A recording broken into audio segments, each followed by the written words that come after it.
What is the consequence for a notary public who takes acknowledgments or affidavits without the physical presence of the individual involved, as emphasized in the professional conduct section? Well, let's have a look at that professional conduct section referenced in the Notary Public License Law booklet, and it states that use of the office of notary in other than specific step-by-step procedure required is viewed as a serious offense by the Secretary of State.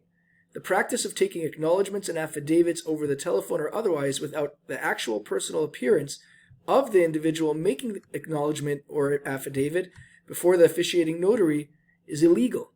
The attention of all notaries public is also called to the following judicial declarations concerning such misconduct. The court again wishes to express its condemnation of the acts of notaries taking acknowledgments or affidavits without the presence of the party whose acknowledgment is taken for the affiant, and that it will treat serious professional misconduct the act of any notary, thus violating his official duty. Now, what is the consequence of such misconduct?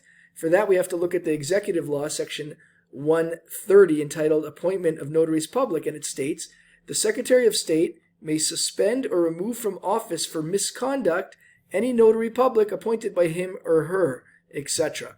So, with all this in mind, let's have a look at our four choices to determine the solution. Choice A states, the notary may be required to undergo additional training. This is not what's stated in the law that I just read from, and therefore choice A is not the correct solution. Choice B states, the notary's commission may be suspended temporarily. This too is not what's stated as the consequence in the law, and therefore choice B is not the correct solution. Choice C states, the notary could be removed from office by the Secretary of State. Well, this aligns with what I read from the law before, but before we mark this as the correct solution, let's have a quick look at choice D just to be certain. Choice D states, the notary must issue a public apology in a professional publication. This is not stated in the law, and therefore choice D is not the correct solution, which indeed leaves choice C, the notary can be removed from office by the Secretary of State, as the correct solution.